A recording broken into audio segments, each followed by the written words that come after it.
ये कहानी है एक ऐसे विश्वासघात की जहाँ पर उसको जेल भेजा जाता है, जहाँ से आज तक कोई भी नहीं निकला। लेकिन वहाँ पर उसको कुछ ऐसा मिलता है जिससे उसकी पूरी जिंदगी बदल जाती है। इस कहानी की शुरुआत में हम देखते हैं कि कुछ लोग किश्ती से किनारे की तरफ जा रहे हैं। दरअसल ये सब के सब मर्चेंट शिप के एम्प्लॉय हैं और इनके कैप्टन की तबीयत बहुत ज़्यादा ख़राब है, इसीलिए ये टापू पर जाकर मेडिकल हेल्प चाहते हैं। और तभी किश्ती से दो लोग उतरते हैं, एक का नाम मोंडेगो है और दूसरे का नाम एडमंड है। दरअसल ये दोनों काफ़ी अच्छे दोस्त हैं और ये जिस टापू पर उतरे हैं उस टापू का नाम एल्बा होता है। तभी वहाँ पर मौजूद अंग्रेज सिपाही इन पर हमला कर देते हैं और इससे पहले कि ये उनको पकड़ते, वहाँ पर एक आदमी खड़ा होता है जिसका नाम नेपोलियन बोनापार्ट है। दरअसल ये एक फ्रेंच एम्परर है जिसको उसके पद से हटा दिया गया है और यहाँ पर अंग्रेज सिपाही उसके आसपास रहते हैं ताकि वो किसी से बातचीत ना कर सके और अपना संदेश किसी के पास ना पहुँचा सके। वो इन दोनों को देखने के बाद कहता है कि अगर तुम इनको मारना चाहो तो मार सकते हो, लेकिन ये मेरे आदमी नहीं है। इसके बाद वो अंग्रेज सिपाही उनसे पूछते हैं कि तुम कौन हो। वो बताते हैं कि हम मर्चेंट शिप के एम्प्लॉय हैं और हमारे कैप्टन की तबीयत ज़्यादा ख़राब थी, इसीलिए हम उनको मेडिकल हेल्प के लिए यहाँ पर लेकर आए हैं। ये सारा सच सुनने के बाद ब्रिटिश सिपाही उनको कुछ नहीं कहते और बोनापार्ट उनको मेडिकल सुविधाएं प्रोवाइड करता है और रात को वो एडमंड से अपने साथ बाहर चलने के लिए कहता है। वो कहता है कि जिस तरह से तुमने अपने कैप्टन की जान बचाई वो देखकर मैं इम्प्रेस हो गया। बोनापार्ट एडमंड को एक लेटर देता है और कहता है कि तुमको ये लेटर मिश्योर क्लेरियन तक पहुंचाना है, वो खुद ही तुमसे आकर ये लेटर ले जाएंगे। इस लेटर के बारे में तुम किसी को कुछ मत बताना। और जब बोनापार्ट उसको लेटर दे रहा होता है तो एडमंड का दोस्त दूर खड़ा यह सब देख रहा होता है। एडमंड इसके बाद अपने कमरे में वापस जाता है और वो अपने दोस्त को नहीं बताता कि नेपोलियन बोनापार्ट ने उसको कोई लेटर दिया है। जिसके बाद इनको वहाँ से जाना पड़ता है क्योंकि कैप्टन की जान नहीं बच पाती। जिसके बाद ये अपनी शिपिंग कंपनी में वापस आते हैं। जिस तरह से एडमंड ने अपने कैप्टन की जान बचाने की कोशिश की थी, जिस तरह से उसने फैसला लिया था, इसके लिए उसको शिप का कैप्टन बना दिया जाता है। इससे वो बहुत खुश होता है। जिसके बाद वो सीधा अपनी गर्लफ्रेंड के पास जाता है जिसका नाम मर्सिडीज है और वो उससे बताता है कि मुझको शिप का कैप्टन बना दिया गया है, अब मैं तुमसे शादी कर सकता हूँ। उसी टापू पर मोंडेगो भी होता है और मोंडेगो को भी मर्सिडीज से प्यार होता है। दरअसल ये तीनों के तीनों बचपन के दोस्त हैं और मर्सिडीज एडमंड से प्यार करती है। और मोंडेगो को जब ये पता चलता है कि एडमंड को शिप का कैप्टन बना दिया गया है तो उसको अंदर ही अंदर बहुत जलन होती है और ये सोचता है कि कैप्टन उसको बनना चाहिए था, पर कैप्टन एडमंड को बना दिया गया है। इसके बाद दिखाया जाता है कि जब एडमंड अपने घर पर होता है तब राजा के सिपाही आते हैं और उसको पकड़कर मजिस्ट्रेट के सामने पेश करते हैं। मजिस्ट्रेट को पता होता है कि एडमंड के पास कोई लेटर है जो नेपोलियन बोनापार्ट ने उसको दिया है। एडमंड सब कुछ सच सच बता देता है और कहता है कि वो लेटर अभी भी मेरे पास है, मैंने वो लेटर किसी को नहीं दिया। जिसके बाद एडमंड उस लेटर को मैजिस्ट्रेट से दे देता है और मैजिस्ट्रेट उस लेटर को पढ़ता है और बताता है कि इस लेटर के अंदर नेपोलियन बोनापार्ट ने अंग्रेजी सिपाहियों के बारे में ब्यौरा दिया है कि किस समय कौन सा सिपाही कहां पर मौजूद होता है, यानी कि नेपोलियन बोनापार्ट का यहां से भागने का प्लान है। एडमंड कहता है कि मुझको इस लेटर के बारे में कोई जानकारी नहीं है और ना ही मैंने इस लेटर को पढ़ा है। मैजिस्ट्रेट कहते हैं कि तुम्हारी आंखों में सच्चाई है, तुम यहाँ से जा सकते हो। और जब वो वहाँ से जाने लगता है तो मैजिस्ट्रेट उससे पूछते हैं कि क्या ये लेटर तुमको पता है कि कौन लेने आने वाला था। वो बताता है कि मिश्योर क्लेरियन। जिसके बाद मैजिस्ट्रेट उस लेटर को जला देते हैं और वो कहते हैं कि क्या तुमने इस लेटर के बारे में या मिश्योर क्लेरियन के बारे में किसी को कुछ बताया। एडमंड कहता है नहीं। मैजिस्ट्रेट कहते हैं कि तुमको मेरी वजह से बहुत तकलीफ हुई, तुमको मेरे सिपाही घर छोड़ आएंगे। एडमंड उसकी बग्गी में बैठ जाता है और दरवाजे को बाहर से लॉक कर दिया जाता है। एडमंड समझ जाता है कि उसको गिरफ्तार कर लिया गया है। जिसके बाद ये वहाँ से भागने में किसी तरह कामयाब हो जाता है और वो भागकर सीधा अपने दोस्त मोंडेगो के पास जाता है और वहाँ उससे बताता है कि नेपोलियन बोनापार्ट ने उसे एक लेटर दिया था और कहा था कि ये लेटर के बारे में किसी को कुछ नहीं बताना और मैंने तुमसे ये बात छुपाई, जिसके अंदर अंग्रेज सिपाहियों की खुफिया जानकारी लिखी हुई थी। मोंडेगो कहता है कि मुझे पता है, जब वो तुमको लेटर दे रहा था तो मैंने देख लिया था और जब तुम कमरे में आकर सो गए थे तो मैंने वो लेटर पढ़ा था। और कहता है कि मैंने ही ये बात मैजिस्ट्रेट को बताई। एडमंड को कुछ भी समझ में नहीं आता कि उसका सबसे करीबी दोस्त उसके साथ ऐसा कैसे कर सकता है। दरअसल उसने ऐसा इसलिए किया क्योंकि एडमंड की गर्लफ्रेंड मर्सिडीज मोंडेगो को भी उससे प्यार होता है और मोंडेगो उसको किसी भी हाल में हासिल करना चाहता है। एडमंड यहाँ से भागने की कोशिश करता है, लेकिन मोंडेगो उसको भागने नहीं देता और इन दोनों के बीच में तलवारबाजी होती है। एडमंड तलवारबाजी में ज्यादा अच्छा नहीं है, इसलिए वो मोंडेगो से तलवारबाजी में हार जाता है और इतने में ही यहाँ पर अंग्रेज सिपाही आ जाते हैं, जिसके बाद वो उसको एक टापू पर लेकर जाते हैं जहाँ पर एक जेल है और इस जेल से आज तक कोई भी नहीं भागा। अब एडमंड को वार्डन के सामने पेश किया जाता है। एडमंड कहता है कि मैं बेकसूर हूँ। वार्डन कहता है कि मुझे पता है, अगर तुम गुनहगार होते तो ये लोग तुमको फ्रांस की किसी भी जेल में भेज सकते थे, लेकिन यहाँ पर सिर्फ वही लोग आते हैं जो बाहर वाले लोगों के लिए समस्याएं उत्पन्न कर सकते हैं। जिसके बाद वार्डन एडमंड को बहुत बुरी तरह से मारते हैं और कहते हैं कि हर साल तुमको यही गिफ्ट तुम्हारे यहाँ आने की एनिवर्सरी पर मिलेगा, ताकि तुम दिनों की गिनती ना भूल जाओ। जिसके बाद एडमंड को उसके सेल के अंदर डाल दिया जाता है। यहाँ पर एक खिड़की है और लकड़ी का दरवाजा है जो साल में सिर्फ एक बार खुलता है, जब वार्डन आकर एडमंड को मारते हैं और कहते हैं हैप्पी एनिवर्सरी, ताकि एडमंड दिनों की गिनती ना भूल जाए। हम देखते हैं कि एडमंड की हिम्मत अब टूटना शुरू हो जाती है। वो अपनी जान देने की कोशिश करता है, लेकिन तभी वो दीवार पर देखता है जहाँ पर उसने लिखा होता है कि God will give me justice, यानी कि भगवान मुझको एक दिन न्याय जरूर देंगे, और वो ऐसा करने से रुक जाता है। लेकिन जैसे जैसे समय का पहिया घूमता है, उसका ईश्वर से विश्वास उठ जाता है। अब उसको यहाँ पर पूरे 7 साल गुजर चुके हैं और अब वो बिल्कुल ही परेशान, दुनिया से उम्मीद, ईश्वर से विश्वास, सब कुछ टूट चुका है उसका। तभी धरती फटने लगती है। वो डर जाता है और दीवार के ऊपर चढ़ने की कोशिश करता है, लेकिन वो शांत होकर देखता है कि ये चीज है क्या। तभी उसके अंदर से एक बूढ़ा बुजुर्ग निकलता है, इसका नाम फिरिया है। वो एडमंड को बताता है कि वो पिछले 11 सालों से यहाँ पर कैद है, जिसमें से 5 साल उसने ये एक सुरंग खोदने में लगा दिए। इसके बाद वो एडमंड से कहता है कि मैं तुम्हारे कंधों पर खड़ा होना चाहता हूँ, और एडमंड उसको खड़ा होने देता है। जिसके बाद वो जंगले से बाहर की तरफ देखता है और कहता है कि आज 11 सालों बाद उसने पहली बार आसमान देखा है, और वो बहुत खुश होता है। जिसके बाद वो एडमंड को अपने सेल में लेकर जाता है, उसी सुरंग से जिस सुरंग से वो खुद यहाँ पर आया था, और बताता है कि अब मुझे पता है कि हमें सुरंग किस तरफ खोदनी है। कहता है कि अब हम यहाँ पर 2 लोग हैं और अगले 8 सालों के अंदर हम यहाँ से निकलने का रास्ता निकाल लेंगे, यानी कि अगले 8 सालों के अंदर ये अपनी सुरंग को कंप्लीट कर लेंगे। जिसके बाद एडमंड उसकी बातों पर हंसता है और कहता है कि मुझे ऑलरेडी यहाँ पर 7 साल हो चुके हैं। फ्रिया कहता है कि अगर तुम मेरी मदद करोगे तो मैं तुमको बेशकीमती चीज दूंगा, जिंदगी में जो भी मैंने सीखा है, साइंस, मैथमेटिक्स, फिलोसफी, केमिस्ट्री, वो चीज मैं तुमको सिखाऊंगा। और एडमंड उसकी मदद करने के लिए तैयार हो जाता है। यहाँ पर वो एडमंड को तलवारबाजी भी सिखाता है, क्योंकि वो तलवारबाजी में बहुत माहिर होता है। एडमंड को दिन में 2 बार अपने सेल में जाना पड़ता है, एक बार उस वक्त जब टॉयलेट की बकेट लेने गार्ड आता है, और दूसरी बार तब जब वो खाना देने के लिए आता है। ये सुरंग की मिट्टी को टॉयलेट की बकेट में डाल देते हैं ताकि गार्ड्स उसको ना देखें, और इनके वेस्ट मटेरियल के साथ सुरंग की मिट्टी भी बाहर चली जाती है। और धीरे धीरे वक्त बीतता है और एडमंड हर चीज के अंदर कौशल प्राप्त कर लेता है। जिसके बाद वो बूढ़ा आदमी एडमंड को बताता है कि वो पहले नेपोलियन की सेना में था और उसने वो सेना छोड़ दी। और वो एडमंड को बताता है कि वो पहले बहुत अमीर आदमी, जो कि बहुत अच्छा आदमी था, उसका सेक्रेटरी बन गया, लेकिन उसकी मृत्यु हो गई। लोगों का मानना था कि उसके पास बहुत बड़ा खजाना है और उसने वो छुपा कर रखा है, और नेपोलियन उस खजाने को बहुत चाहता था। इसीलिए उन लोगों ने मुझको पकड़ लिया और वो मुझसे खजाने के बारे में पूछने लगे। उस समय मैं उस खजाने के बारे में कुछ भी नहीं जानता था और तब से मैं इस जेल में बंद हूँ। एडमंड भी उसको अपनी कहानी बताता है और कहता है कि पहले मैजिस्ट्रेट विलफोर्ड ने उसको बरी कर दिया था, लेकिन बाद में उसने मुझको गिरफ्तार करवा दिया।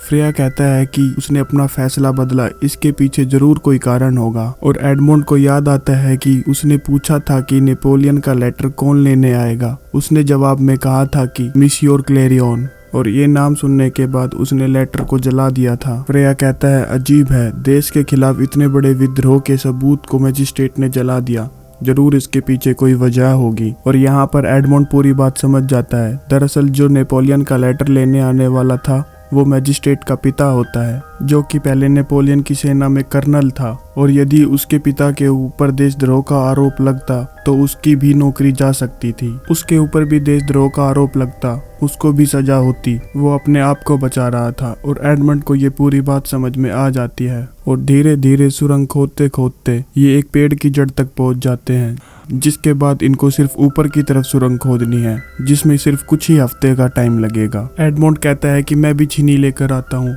और जैसे ही वो यहाँ से कुछ दूर गया होता है तभी सुरंग की मिट्टी ढहने लगती है, और इससे पहले कि फ्रेया वहाँ से निकलता सुरंग पूरी की पूरी ढह जाती है, जिसके बाद एडमंड उसको किसी तरह से बाहर निकाल लेता है। और अब फ्रेया जिंदगी की आखिरी सांसें गिन रहा है, जिसके बाद वो एडमंड को बताता है कि मैंने खजाने के बारे में तुमको गलत बताया था, और वो उसको एक पत्थर के नीचे से खजाने का नक्शा देता है और कहता है कि इटालियन कोस्ट पर एक टापू है जिसका नाम है मोंटे क्रिस्टो। तुम वहां पर जाना और इस नक्शे की मदद से तुम उस खजाने तक पहुंच जाओगे। इस खजाने को तुम लोगों की भलाई के लिए, अच्छाई के लिए इस्तेमाल करना। एडमंड कहता है कि मैं अब यहाँ से कभी नहीं निकल पाऊंगा क्योंकि सुरंग पूरी तरह से ढह चुकी है और मैं अकेला उस सुरंग को नहीं खोद पाऊंगा। फ्रेया कहता है कि तुम कोशिश करते रहना, जिसके बाद फ्रेया की मृत्यु हो जाती है और गार्ड्स को पता चल जाता है कि फ्रेया की मृत्यु हो चुकी है। तभी यहाँ पर गार्ड्स आते हैं। एडमंड वहीं पर उस पत्थर के नीचे छुपा होता है जहाँ पर वो सुरंग खोदा करते थे। सेल के अंदर गार्ड्स फ्रेया की बॉडी को एक कवर के अंदर ढककर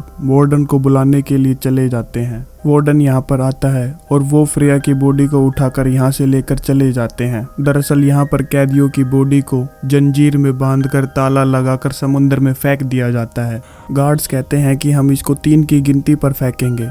जैसे ही वो 3 की गिनती पर पहुंचते हैं उस कवर के अंदर से एक हाथ निकलता है, क्योंकि इस कवर के अंदर फेरिया नहीं बल्कि एडमंड होता है। एडमंड ने फेरिया की बॉडी अपने सेल के अंदर रख दी थी और खुद इस कवर के अंदर आ गया था। एडमंड हाथ निकालकर वार्डन के पास जो चाबी होती है वो उसको खींच लेता है और वार्डन भी उसके साथ समंदर में गिर जाता है और एडमंड किसी तरह से अपने ताले खोलकर ऊपर आ जाता है और इससे पहले कि वार्डन वहां से भागता, एडमंड उसको वहीं पानी में डुबाकर मार देता है। उसके बाद वो तैरकर दूसरे टापू पर पहुंच जाता है। वो बहुत खुश होता है क्योंकि उसने आज पहली बार बहुत सालों बाद आज़ादी की खुशबू महसूस की है। और तभी वो देखता है कि यहाँ पर कुछ लोग होते हैं, वो सब के सब लुटेरे होते हैं। वो यहाँ पर अपने एक साथी को मारने के लिए आए होते हैं जिसने उनको धोखा दिया था, लेकिन उसके कुछ साथी चाहते हैं कि उसको ना मारा जाए, इसीलिए जो इनका लीडर होता है वो कुछ भी फैसला नहीं कर पा रहा होता है। इसके बाद वो एडमंड से कहता है कि तुम हमारे उस साथी से लड़ोगे और उस लड़ाई के अंदर जो जिंदा बचेगा वो हमारे ग्रुप के अंदर शामिल हो जाएगा। और अब एडमंड की और दूसरे साथी की, जिसका नाम जैकोबो होता है, इन दोनों की चाकू की फाइट होती है और इस फाइट में एडमंड जीत जाता है। वो उसकी जान नहीं लेता और साथ ही साथ सरदार से कहता है कि इसकी जान बख्श दो, इससे तुम्हारे पास एक और काबिल साथी हो जाएगा। सरदार उसकी बात मान जाता है और उसकी जान बख्श देता है। जैकोबो एडमंड से कहता है कि मैं जिंदगी भर के लिए अब तुम्हारा गुलाम हूँ। इसके बाद एडमंड अपने शहर निकल जाता है। जैकोबो भी इसके साथ होता है। एडमंड अपने पुराने जानकार के पास जाता है जो उसको नहीं पहचान पाता क्योंकि आज उसको पूरे 13 साल हो चुके हैं और उसका हुलिया पूरा बदल चुका है। एडमंड उससे कहता है कि मैं एडमंड का दोस्त हूँ, मैं उसके परिवार के बारे में जानना चाहता हूँ। और वो बूढ़ा आदमी बताता है कि एडमंड के देशद्रोह के बाद उसके पिता ने फांसी लगा ली। एडमंड उस बूढ़े आदमी से पूछता है कि एडमंड पर देशद्रोह का आरोप किसने लगाया था। वो बताता है कि विलफोर्ड ने, जो उस समय यहाँ का मैजिस्ट्रेट था। इसके बाद उसका प्रमोशन हो गया और वो पेरिस चला गया। दरअसल उन दिनों किसी ने उसके पिता की हत्या कर दी थी। यहाँ पर उसको यह भी पता चलता है कि उसकी जो प्रेमिका थी जिसका नाम मर्सिडीज था, उसने एडमंड की मौत की खबर सुनते ही मोंटेगो से शादी कर ली थी। मोंटेगो वही आदमी है जो एडमंड का दोस्त था जिसने उसको धोखा दिया था, जिसकी वजह से उसको जेल हो गई थी। अब मोंटेगो अपनी पत्नी मर्सिडीज के साथ पेरिस में रहता है। ये सारी बातें सुनने के बाद एडमंड पूरी तरह से टूट जाता है और वो अब इन सब से बदला लेना चाहता है। सबसे पहले एडमंड जैकोबो के साथ मोंटे क्रिस्टो जाता है उस खजाने की तलाश में और ये दोनों वहाँ पर खजाना ढूंढते हैं और इनको खजाना मिल जाता है जो कि पानी के अंदर होता है। और यहाँ पर इतने बड़े बड़े बक्से होते हैं जिनको ये एक बार में अपनी नाव के ऊपर नहीं लेकर जा सकते, लेकिन जितना भी सोना ये यहाँ से लेकर जाते वो उसे चाहकर भी खर्च नहीं कर सकते। जिसके बाद ये सबसे पहले पेरिस जाते हैं और वहाँ पर एक बहुत बड़ा महल खरीद लेते हैं। जिसके बाद एडमंड अपना नाम बदल लेता है। वो अपना नाम रखता है काउंट ऑफ मोंटे क्रिस्टो और साथ ही वो पता लगाता है कि मोंडेगो की कमजोरी क्या है। उसे पता चलता है कि उसने बैंक से लोन लिया है। वो कहता है कि बैंक को खरीद लो और साथ ही साथ वो जितनी भी शिपिंग कंपनियों के लिए काम करता है उन सभी कंपनियों को मना कर दो कि कोई भी उसके साथ काम ना करे। और वो अभी भी मौका ढूंढ रहा होता है जिससे वो मोंडेगो के करीब जा सके। मोंडेगो और मर्सिडीज का एक बेटा होता है जिसका नाम एल्बर्ट है। एडमंड उसको अपने आदमियों से किडनैप करवा देता है और खुद उसकी जान बचाता है ताकि वो उसके परिवार के नजदीक जा सके और उसकी ये चाल पूरी तरह कामयाब रहती है। एल्बर्ट एडमंड उर्फ मोंटे क्रिस्टो को घर पर दावत के लिए बुलाता है। एल्बर्ट उसको अपने पिता मोंडेगो से इंट्रोड्यूस कराता है। मोंडेगो उसको बिल्कुल भी नहीं पहचान पाता क्योंकि उसका हुलिया पूरी तरह से बदल चुका है। इसके बाद वो मर्सिडीज से भी मिलता है। जब वो मर्सिडीज के साथ डांस करता है तो मर्सिडीज को जाना पहचाना सा एहसास होता है, पर वो एडमंड को नहीं पहचान पाती क्योंकि उनके मुताबिक एडमंड मर चुका है। पर इसी पार्टी में जब वो अपनी उंगली से अपने बालों को घुमा रहा था तब मर्सिडीज उसको ये करते हुए देख लेती है। दरअसल ये एडमंड की एक पुरानी आदत है और वो समझ जाती है कि ये एडमंड है। और जब एडमंड अपने घर जा रहा होता है तब वो उसकी बग्गी में पहले से बैठी होती है और वो एडमंड से कहती है कि मैंने तुमको पहचान लिया है। लेकिन एडमंड उसकी बात को एक्सेप्ट नहीं करता और वो कहता है कि जिसके बारे में आप बात कर रही हो वो बहुत साल पहले ही मर चुका है। और मर्सिडीज कहती है कि मुझे पता है कि तुम वही हो और वो उससे बताती है कि मैजिस्ट्रेट विलफोर्ड ने मुझे बताया था कि तुमको फांसी हो चुकी है और इसके बाद मुझे मोंडेगो से शादी करनी पड़ी क्योंकि मेरी मजबूरी थी। लेकिन वो उसकी एक नहीं सुनता और उसे बग्गी से उतार देता है। यहाँ पर एडमंड ने एक और प्लान बनाया होता है। वो मोंडेगो और विलफर्ड को, जो मैजिस्ट्रेट था, उसको यकीन दिला देता है कि उसको खजाना मिल गया है और उसका एक शिपमेंट आ रहा है जिसको पास करवाने के लिए विलफोर्ड की जरूरत है। विलफोर्ड कहता है कि मैं किसी भी तरह उस शिपमेंट को यहाँ मंगवा सकता हूँ जिसके बाद वो सारा सोना हमारा हो जाएगा।